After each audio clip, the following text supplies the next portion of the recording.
جی وعلیکم السلام ورحمۃ اللہ وبرکاتہ۔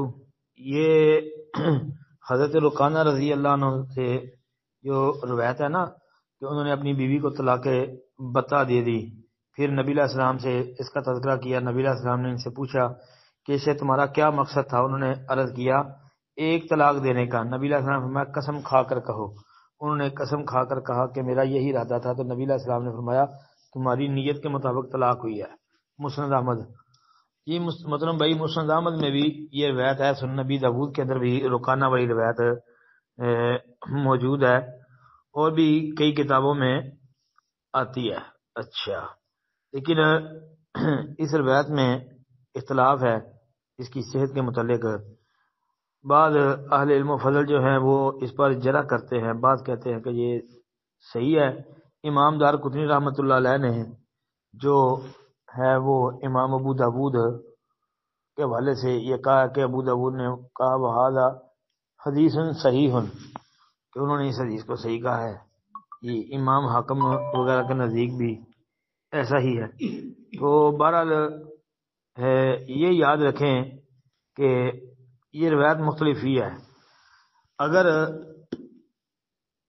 یہ روایت کے اختلاف سے قطع نظر کوئی بندہ اپنی بیوی کو اکٹھی 3 طلاقیں دے دیتا ہے تو وہ ایک رجی طلاق ہی شمار ہوگی۔ راجے موقف یہی ہے کتاب و سنت کے قریب، کیونکہ صحیح مسلم کے اندر طلاق کے بیان میں عبداللہ بن عباس رضی اللہ تعالیٰ عنہ والی حدیث وہ موجود ہے کہ نبی کریم صلی اللہ علیہ وسلم کے زمانے میں حضرت ابوبکر صدیق رضی اللہ عنہ کے زمانے میں جو ہے وہ 3 طلاقیں ایک ہی طلاق شمار ہوتی تھی۔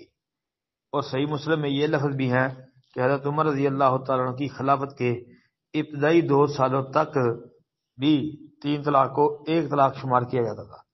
پھر حضرت عمر رضی اللہ تعالیٰ عنہ نے 3 طلاقوں کو 3 قرار دیا، لیکن وہ 3 دینے کا مقصد یہ تھا کہ 3 طلاقوں کو 3 ہی قرار دینا کہ لوگوں نے طلاق میں جلد بازی کر دی تھی، یعنی یہ کہہ لیں اپنے لفظوں میں کہ بات بات پہ وہ طلاق دینا، بات بات پہ طلاق دینا۔ تو حضرت عمر نے اس لیے 3 نافذ کی کہ 3 اگر کوئی دے گا تو تینوں ہی ہو جائیں گی تاکہ لوگ ڈر جائیں۔ یہ ان کا اتحاد تھا۔ باقی دلیل وہ نبی کریم صلی اللہ علیہ وسلم کی سنت حدیث ہی ہے، اور حدیث کے مطابق جو بندہ کو 3 طلاقیں اکٹھی دے تو وہ ایک رجی طلاق واقع ہوگی۔ السلام علیکم ورحمۃ اللہ۔ مسلم بھائی لکھتے ہیں جی اس روایت کی تحقیق درکار ہے، اور سجدہ شکر بغیر وضو کے بھی کیا جا سکتا ہے، 1 سجدہ یا 2۔ مسلم بھائی جان بات یہ ہے کہ یہ روایت کو محققین نے جو ہے وہ حسن کہا ہے، جس طرح کہ محدث زبیر علی زئی رحمہ اللہ اور کئی اہل علم و فضل جی اسی طرح امام ترمذی وغیرہ ان کی بھی تحقیق آپ دیکھ لیں۔